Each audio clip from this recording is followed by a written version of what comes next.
1998년 11월 15일 저녁, 라우로 빌리터의 집 자동 닫기에 이상한 메시지가 남겨져 있었습니다. 상대는 35세 사라 라라스로 그녀의 친한 친구였죠.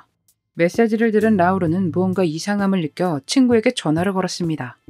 하지만 전화를 받지 않았고 불안해진 그녀는 경찰에 신고를 합니다. 메릴랜드주 엘크리지의 경찰은 신고를 받고 사라의 안전 여부를 확인하기 위해 집을 찾아갔습니다. 문을 두드리지만 응답이 없자 그들은 문을 열고 안으로 들어갔죠. 집 안으로 들어간 그들은 거실에 사망한 채 누워있는 사라를 발견했습니다. 그녀의 주변엔 혈흔이 고여 있었고 근처 벽들에도 묻어 있었죠. 많은, 굉장히 과한 자상을 그녀에게서 확인했습니다. 조사 결과 사라는 24시간 안에 사망했다고 판단했습니다.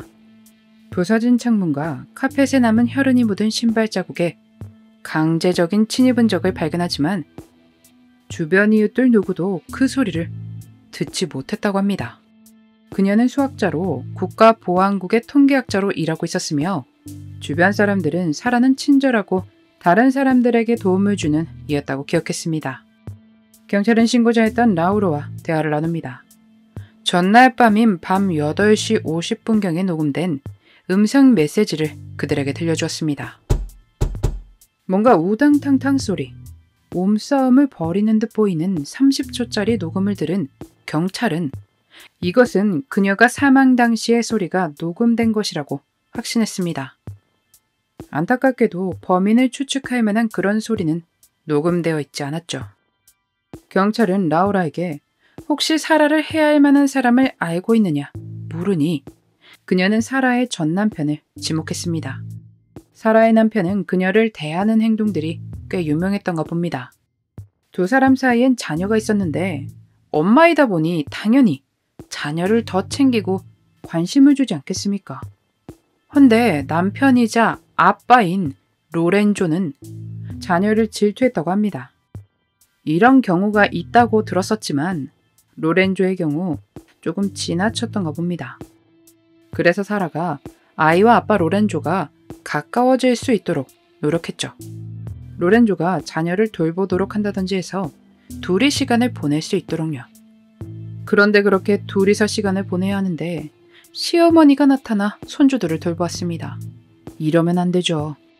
다른 일도 아니고 자녀와 아빠가 가까워지도록 만들려고 하는 건데 거기다가 로렌조가 자녀를 안고 있을 때 사라에게 손을 들어올린 적도 있었기에 점점 상황이 심각해져 갔습니다. 결국에 이것은 별거로 이어진 듯 했습니다. 경찰은 사라의 지인들에게 남편에 대한 이야기를 듣고 그를 신문하기로 합니다.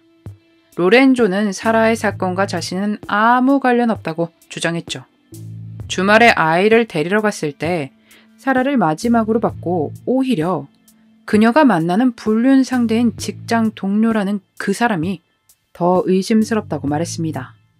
지금 상황에선 로렌조가 가장 유력하기에 의심의 끈을 놓진 않았죠. 그는 사건 당일날 집에서 가족들과 함께 시간을 보냈었다고 했기 때문에 그것을 확인하기 위해 그의 가족들을 만났습니다. 그의 어머니 에밀리아는 당시 양로원에서 일을 하고 있었고 로렌조의 다른 형제 마이크는 그날 밤 그와 함께 있었으며 로렌조가 야간 근무를 위해 집을 떠날 때도 자신은 집에 남아 있었다고 대답했습니다. 가족의 그런 주장에도 경찰은 영 찜찜함을 감출 수가 없었죠. 그래서 그들의 차와 집도 수색을 했지만 다른 증거는 나오지 않았습니다. 경찰은 찜찜한 마음을 뒤로한 채 다른 용의자에게 시선을 돌렸습니다. 다음 용의자는 사라와 만나고 있다는 남편에 따르면 불륜남이라는 남성에게 시선을 돌립니다. 그런데 로렌조의 주장과는 다르게 사라의 동료는 경찰관이며 다른 주에 살고 자신은 그저 멘토 역만 해줬다고 전해왔습니다. 그는 용의자에서 제외됐죠.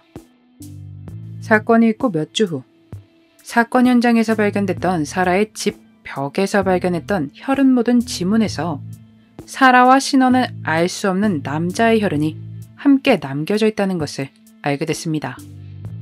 그래서 로렌조와 그의 동생 마이크의 혈흔을 얻어 테스트를 하는데 일치하지 않았습니다.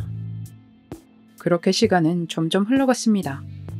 아무것도 풀리지 않은 채로 말입니다. 그런데 뜻밖의 소식을 한 경찰관으로부터 듣게 됩니다. 사라의 사건과 비슷해 보이는 자백을 들었다는 것입니다. 자백의 주인공은 19살의 아르데일 티클스로 3개월 전에 저지른 강도 혐의로 감옥에 있었고, 그때 사라의 사건과 비슷해 보이는 사건에 대해 말한 적이 있었답니다. 형사들은 그의 자백이 담긴 녹음 파일을 전해받았습니다. 그는 어디에도 공개하지 않은 부분에 대해서 경찰에 이야기했고, 자신과 같이 일하는 요양원 여성으로부터 돈을 제시받았다고 말했습니다. 여러분도 눈치채셨겠지만 경찰도 직감했습니다. 로렌조의 엄마, 에밀리아 라라스 말입니다. 요양원에서 두 사람이 알고 지내는 사이였다는 증인들을 구했고, 그에게 인터뷰 요청을 해 자백을 받아냈습니다. 티클스는 에밀리아로부터 $3,000를 받고 사라를 해하라는 명령을 받았다고 자백합니다. 경찰은 티클스를 설득해 에밀리아로부터 자백을 받아내도록 요청하지만 그는 거절했습니다. 그래서 경찰은 에밀리아의 뒤를 조사했고, 그녀가 $3,000의 수표를 썼다는 사실을 알게 됩니다. 금액이 일치했습니다. 경찰은 에밀리아에게 이 사실에 대해 신문을 시작했습니다. 그러자 에밀리아는 자신은 사라를 해하는 것을 원치 않았다. 그저 사라를 조금 놀래켜주기만을 바랬다. 라고 주장했습니다. 그럼 에밀리아는 왜 사라를 놀래켜주고 싶었을까요? 그 이유는 기가 찼죠. 사라가 어른에 대해 존경심이 부족하고 무례했기 때문이랍니다. 경찰의 조사 결과 로렌조와 마이크는 아무 관련이 없는 것으로 나왔습니다. 에밀리아와 티클스 두 사람은 1급 사람을 해한 혐의, 음모 혐의로 기소되었고, 에밀리아는 해하는 것을 제시한 혐의까지 추가됩니다. 티클스는 유죄를 인정, 종신형을 받았고, 에밀리아는 끝까지 무죄를 고수하며 재판을 이어갔습니다. 하지만 배심원은 그녀가 유죄라고 판단했죠. 그녀는 울면서 나는 억울하다, 나는 결백하다 라며 주장을 했습니다. 저는 전혀 사라를 해할 의도가 없었어요. 그런 일이 일어나 너무 죄송합니다. 라는 일어난 일들에 용서받을 수 없는 사죄를 했습니다. 판사는 에밀리아를 죄책감이 없는 사악한 사람으로 묘사하며 가석방 없는 종신형을 선고합니다. 아무리 해야 할 의도가 아니었다고 해도 놀래켜주기 위해 사람을 고용한다는 것 또한 납득하기 어렵죠. 대체 어떻게 자라오면 그런 마음을 먹을 수 있는 걸까요?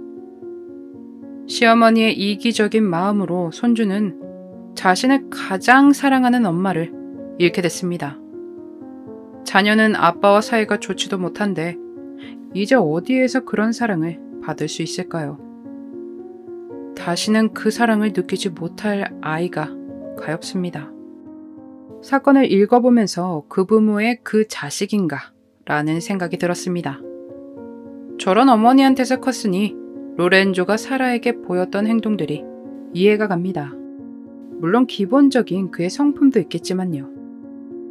자녀가 살아가는 동안 많은 일들을 겪겠지만 그저 아버지 보란 듯이 잘 살았으면 좋겠습니다. 자신의 마음에 들지 않는다는 이유로 며느리의 끝을 정해버린 무서운 시어머니였던 에밀리아 라라사의 그날의 미스터리였습니다.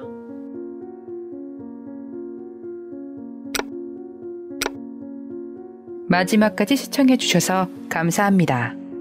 좋아요와 구독은 저에게 큰 힘을 줍니다. 오늘 하루도 수고하셨습니다. 좋은 밤 보내세요.